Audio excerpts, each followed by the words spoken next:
Hello दोस्तों, आप सभी का स्वागत है मेरे चैनल में। दोस्तों, आज हम लोग बात करने जा रहे हैं चाणक्य नीति के बारे में। जैसा कि हम सभी जानते हैं कि आचार्य विष्णुगुप्त चाणक्य एक बहुत बड़े राजनीतिज्ञ थे और उसके साथ साथ एक बहुत बड़े इकोनॉमिस्ट भी थे। उन्होंने अर्थशास्त्र की किताब भी लिखी है। लेकिन दोस्तों, जो चाणक्य नीति उन्होंने लिखी है, ये 17 अध्यायों की जो नीति शास्त्र उन्होंने हमारे लिए लिख कर गया है, ये हमारी ज़िंदगी में एक बहुत ही अहम भूमिका निभाती है दोस्तों, अगर हम इसे अपनी ज़िंदगी में सही से अप्लाई करें तो चलिए आज हम अध्याय 1 से चालू करते हैं। सबसे पहले तो उन्होंने श्री नारायण को नमन करते हुए अपनी इस नीति का ज्ञान हमें दिया है और साथ साथ ये भी कहा है कि जो इन नीतियों को, जो कि उन्होंने शास्त्रों के अध्ययन के बाद हमें दी है, उसे अपनी ज़िंदगी में उतारता है और ये समझ पाता है कि क्या फॉलो करना चाहिए और क्या नहीं, किस चीज़ का पालन करना चाहिए, किस चीज़ का नहीं, क्या अच्छा है क्या गलत है, वही अपनी ज़िंदगी में उत्तीर्ण हो पाता है। और आगे बढ़ते हुए उन्होंने सबसे पहली नीति जो हमें बताई है वो है कि कोई भी पंडित, यहाँ पंडित सुनकर कहने का तात्पर्य है कि कोई भी ज्ञानी व्यक्ति किसी भी एक मूर्ख शिष्य को अगर ज्ञान देता है तो उस पंडित को ही दुख होता है, क्योंकि वो मूर्ख शिष्य ना तो उसका ज्ञान अपने अंदर धारण कर पाता है और ना ही उसे अपने गुरु का नाम वो रोशन कर सकता है। तो उनका कहने का तात्पर्य ये है कि वह pandit comes to grief by giving instruction to a foolish disciple और by maintaining a wicked wife and by excessive familiarity with the miserable। Maintaining a wicked wife का तात्पर्य उनसे यह है कि कोई भी पत्नी उनकी अगर उनके अनुसार काम ना करे या फिर उनकी जो सिद्धि है उनका नाम खराब करे अपने कर्मों द्वारा, या फिर किसी भी एक बहुत ही वक्त के मारे या जिंदगी से सताए हुए व्यक्ति के साथ अगर वो नॉलेजेबल व्यक्ति जो पंडित है उसके साथ अपनी रिलेशंस बनाता है तो वो अल्टीमेटली उसको कुछ फ़ायदा नहीं होता, वो खुद भी एक दुख में ही रहता है। अगले नीति में वो हमें सिखाते हैं कि एक पत्नी जो धर्म के अनुसार काम ना करे, या फिर एक दुष्ट मित्र जो सिर्फ मित्रता का दिखावा करता हो, या एक नौकर जो बड़ी बड़ी बातें और अपने स्वामी का कहना ना मानता हो, ऐसे व्यक्ति के साथ एक घर में रहने का वही मतलब है कि आप अपने घर में एक सांप को पाल रहे हो और अल्टीमेटली आपको कुछ नहीं मिलेगा, बस मृत्यु ही मिलेगी। अगले नीति में वो हमें सिखाते हैं कि हर किसी को अपने धन को बचा कर रखना चाहिए ताकि बुरे वक्त में वो काम आ सके। अपनी बीवी को अपने धन का त्याग करते हुए बचाना चाहिए और अल्टीमेटली उसे अपनी आत्मा को अपनी बीवी और अपने धन का त्याग करके ही बचाना चाहिए। तो उनका कहने का तात्पर्य ये कि हमें अपनी आत्मा कभी नहीं बेचनी चाहिए दूसरों को। अगले नीति में वो फिर से कहते हैं कि अपना जो धन हम कमाते हैं उसे बुरे वक्त के लिए बचा कर रखना चाहिए। हमें ये नहीं सोचना चाहिए कि एक धनी व्यक्ति को बुरे वक्त से क्या डर हो सकता है, क्योंकि जब बुरा वक्त आता है तो दस्तखत दे के नहीं आता और आप जितना भी धन और आपके पास जितनी भी संपत्ति है वो सब लूट कर चली जाती है उसमें। आगे बढ़ते हुए वो हमसे कहते हैं कि ऐसे देश में नहीं रहना चाहिए जहाँ पर आपकी इज्जत ना हो, जहाँ आप अपनी रोजमर्रा की जिंदगी नहीं काट सकते, आप धन नहीं कमा सकते, आपके जहाँ मित्र ना हो, और सबसे बड़ा जहाँ पर आपको ज्ञान ना मिलता। फिर वो कहते हैं कि हमें एक भी दिन ऐसी जगह नहीं रहना चाहिए जहाँ ये 5 व्यक्ति ना हो। एक धनी व्यक्ति, एक ब्राह्मण जो वेदों का ज्ञाता हो, एक राजा, एक नदी और एक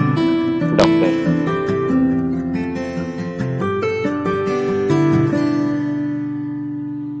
आगे बढ़ते हुए नीति में वो पहले की ही नीति को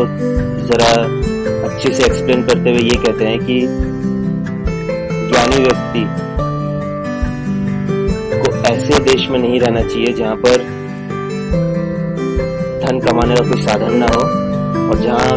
लोगों को किसी का भय ना हो, जहां वो एकदम बेशर्म हो और उनके पास एकदम बुद्धि ना हो और दान करने की उनकी इच्छा ना हो। तो ऐसे समाज में एक ज्ञानी व्यक्ति को कभी नहीं रहना चाहिए।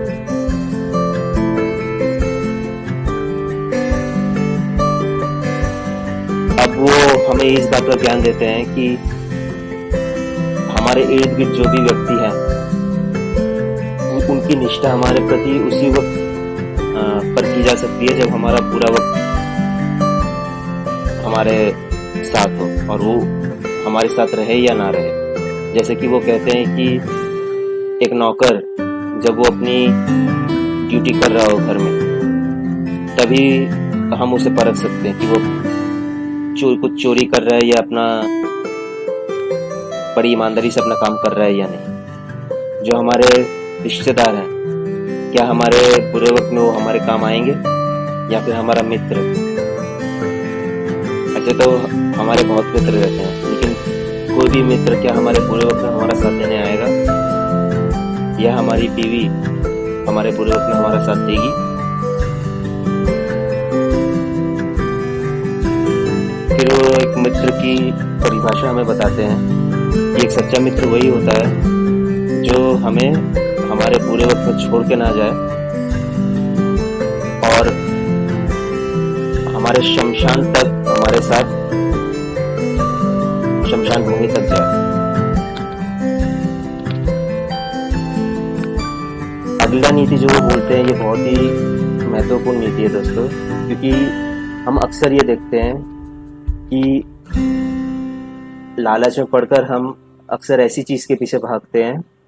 जो हमारी पहुंच से बहुत दूर होती है और उस परिस्थिति में हम वो भी खो देते हैं जो हमारे पास होती है। He who gives up what is imperishable for that which is perishable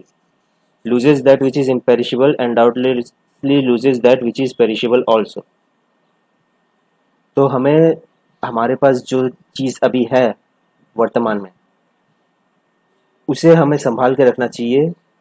और हमें इस बात का ध्यान जरूर रखना चाहिए कि हम ऐसी चीज़ के पीछे नहीं भागे जो हमसे दूर जा सकती है, जिसकी वजह से हमारे पास अभी जो है वो भी हमसे दूर चला जाए।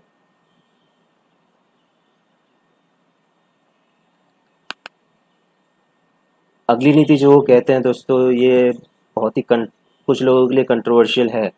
क्योंकि इस नीति में वो कहते हैं कि एक ज्ञानी और एक बुद्धिमान व्यक्ति को सिर्फ एक वर्जिन जो एक रिस्पेक्टेबल फैमिली से है उसी से शादी करनी चाहिए, भले ही वो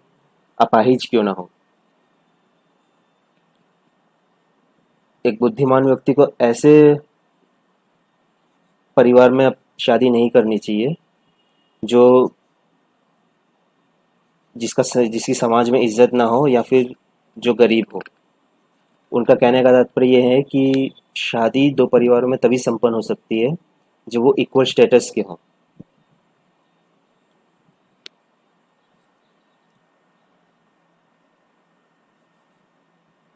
आगे बढ़ते हुए वो हमसे ये कहते हैं कि हमें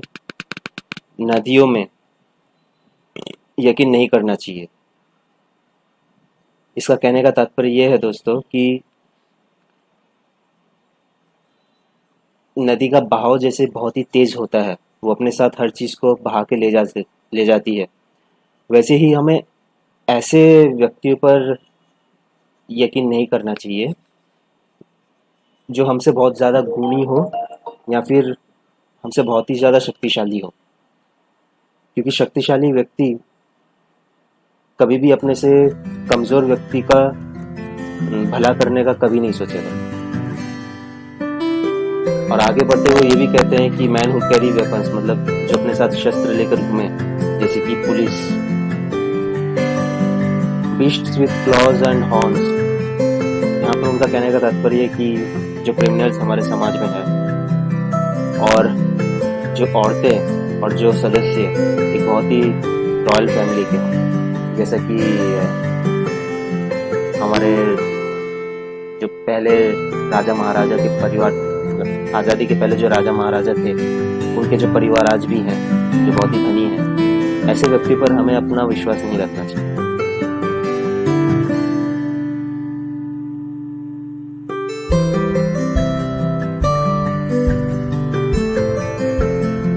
अगली नीति में वो हमें सिखाते हैं कि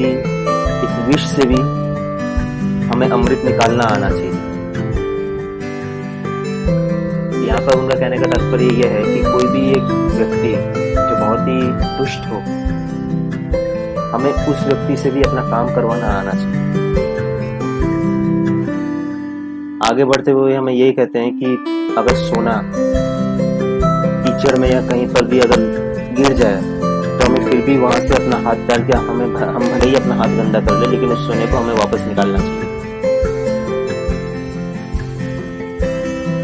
अगर एक शूद्र, जो हम दलित जिसे कहते हैं, अगर वो एक बहुत ही ज्ञानी हो तो हमें उसके पास जाकर भी ज्ञान लेना चाहिए। अगर एक लड़की या एक औरत जो बहुत ही प्योर हो, भले ही वो किसी भी डिसरेस्पेक्टेबल या जिस परिवार की समाज में निंदा होती हो, अगर ऐसे परिवारों में भी ऐसी लड़कियां औरतें पाई जाती हैं जो बहुत ही प्योर और मतलब जिसके पास वर्चुअस क्वालिटीज हों, तो हमें ऐसी स्त्रियों के साथ भी संबंध बनाए रखना चाहिए।